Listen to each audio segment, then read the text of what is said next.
pasiyent var, deyir hara, məsələn tutaq ki, mağazaya girdim, içəridə çoxlu insan varsa, kassada çoxlu insan varsa, o anda məndə panik tutur.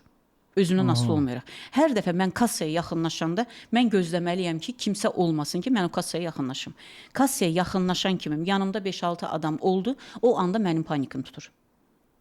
Mən də hər dəfə ona deyirəm, gördün başlayır, 4 nəfəs al, 4 saniyə nəfəs ver. 4 saniyə nəfəs al, 4 saniyə nəfəs ver.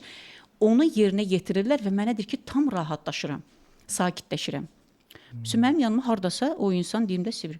6 dəfə gəlib, 7 dəfə gəlib. Yəni yadımda qalmır da. Yəni çox gəlim, sırf bu xəstəliklə əlaqədar çox insanlar yaxınlaşırlar, müraciət edirlər. Və bunlarla nəfəsi işləyəndən sonra mən onları yönəldirəm yoqaya. Aha. Onları yönəldirəm yoqaya. Çox sevərəkdən, çox aktiv şəkildə yerinə yetirirlər və tamamən mənə söyləyirlər ki, bir də o his gəlmir bizə.